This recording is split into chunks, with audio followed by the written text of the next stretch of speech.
What if I told you that you have idols in your life? You see, we tend to associate idolatry with this thing of the past, something people thousands of years ago did, but we don't really do that anymore. I mean, we're not worshiping multiple gods. We don't have golden calves. We don't make little wooden trinkets. So we just assume that we don't have idols in our life today. But the sin of idolatry is actually surprisingly modern. We have idols that we worship every single day. And so in this video, what I want to do is I want to look at 10 examples of modern day idols and see what we can do to get back to what God says is best. Let's take a look. I want to briefly look at what an idol actually is. Because we associate idolatry with worshiping golden calves and little wooden trinkets and other gods, we tend to think because we don't have those things in our life, we don't have idols. But that's because our definition of idolatry is off. And here's a better way of understanding what an idol is. An idol is when something becomes more important to us than God. Is when we take God and we put something in his place or above his place. That becomes an idol in our life. And when we have that understanding of idolatry, we can start to see how things in our life might become idols. And I love how Tim Keller puts this. He describes idolatry this way. An idol is anything more important to you than God. Anything that absorbs your heart and imagination more than God, and anything you seek to give you what only God can give. With that definition, we can see that idolatry is alive and active today. We have idols all around us, and we're constantly warned in the Old Testament and the New Testament about the dangers of idolatry, that only God can save us, and these idols are false promises. And so what I want to do is look at 10 examples of modern day idols. And as we go through this list, I just want to say two things. First, some things on this list aren't necessarily bad. But when we take a good thing and make it an ultimate thing, it can lead towards destruction. And so I'm not saying that we need to totally rid ourselves of some of these things. Rather, what I'm saying is we need to put them in its proper place. God is above, and these things need to be below. And the second thing is, as we look through this list, this isn't like ammo for you to go shoot at somebody that's doing it wrong. No, this is a mirror for us to examine our own lives and ask ourselves, which one of these idols is pulling us away from God? So with that in mind, let's take a look at some modern day idols. The first idol on this list is our identity. Now, we tend to associate idol worship with the worship of some physical thing, but identity has quickly become one of the biggest idols in our culture. We've largely abandoned placing our identity in Christ, and we place it in other things. We place it in our job and what we've accomplished. We place it in our social media appearance or going to the gym or all these other things. But the problem is, when we place our identity in those things, they become harsh masters. When we place our identity in the number of zeros in our bank account or our social media following, we'll constantly feel like we aren't living up. We aren't accomplishing enough. When we place our identity in anything other than God, we'll always feel like we aren't enough. And that's why I think this belongs on this list of modern day idols. The second idol on this list is money and material things. For generations, what we've done in our culture, in our society, is pursued more. We think the good life is found when we have more zeros in our bank accounts and more stuff in our houses. The bigger, the better. Whoever has the most toys wins. That's the guiding force in our life. And listen, you don't have to be rich to have money and idol in your life. Many people who don't have money idolize it. That's what they long for. It's what they dream about. It's what they want more than anything in life. You see, for many of us, money and material possessions have become an idol. If we're honest, some of us, we want that more than God. We trust the money in our bank account more than we trust God's provision.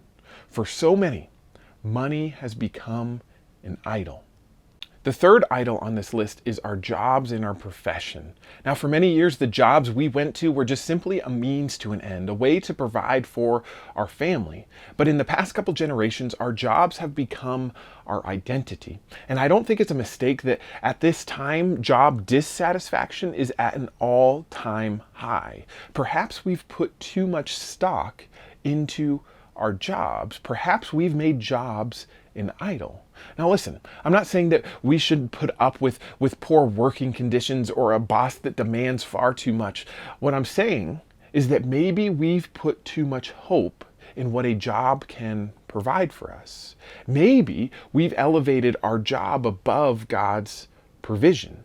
And maybe we're looking at our profession to provide a sense of meaning and purpose in our life in a way that only God can.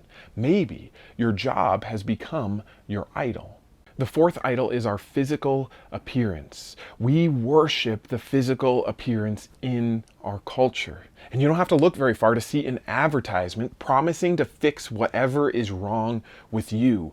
With one simple 5-minute plan every day, with one simple pill, you too can look like the person in the advertisement, because we elevate our physical appearance, and it's what some of us want more than anything else. And again, let me be clear. I'm not saying that going to the gym is wrong. I'm not saying that trying to lose weight is wrong. I'm not saying that showering or doing your hair is a bad thing. What I'm saying is that really where you are going to derive ultimate happiness and satisfaction? Because some of us, we've elevated our physical appearance over what God has for us. We've made it an idol. And the fifth idol on this list is entertainment. We love to be entertained, don't we? And we hate silence.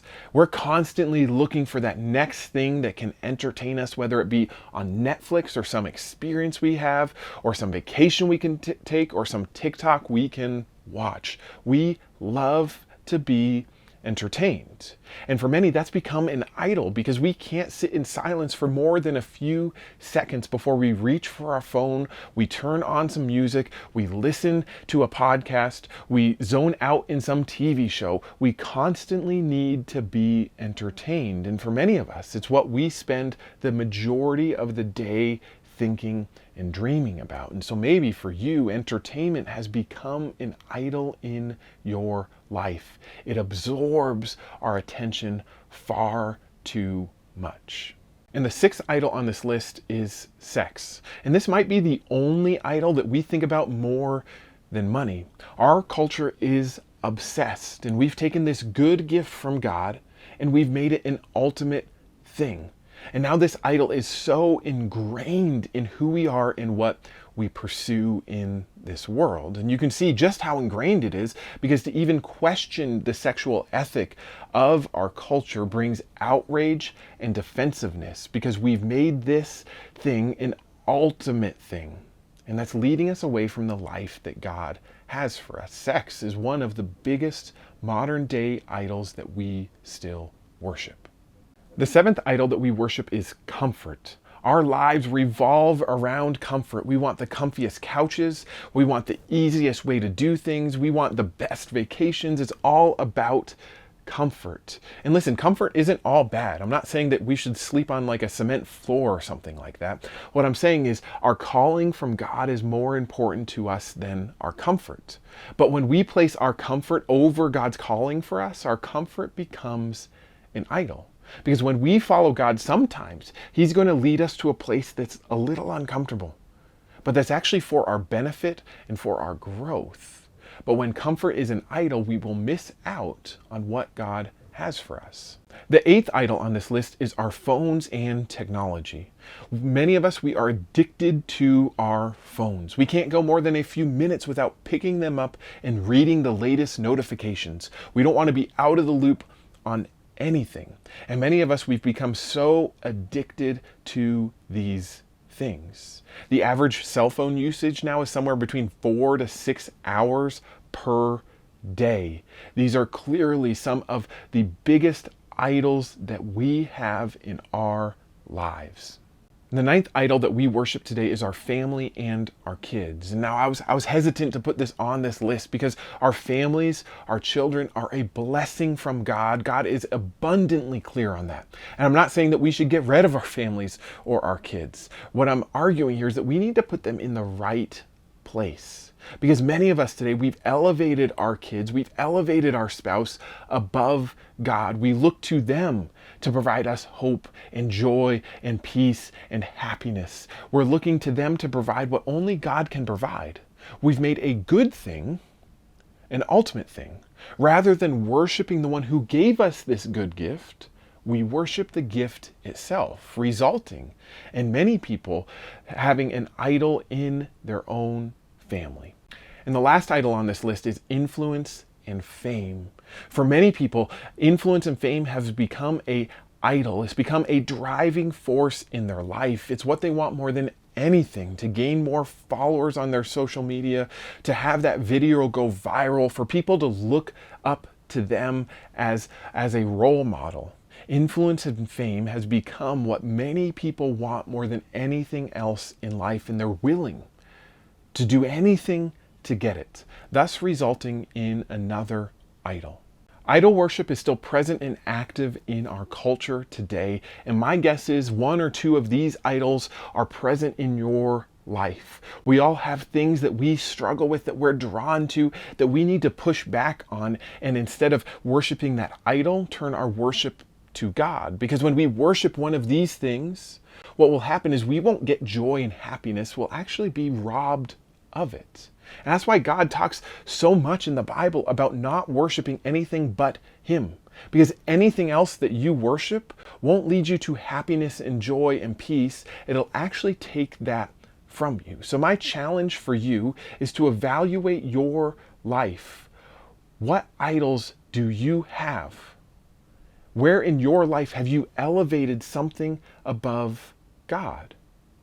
And I want to end by giving you 4 different questions you can ask yourself so that you can evaluate your life and see where you might have an idol. And the questions are this: where do I spend my time? Where do I spend my money? Where do I get my joy? And what am I always thinking about?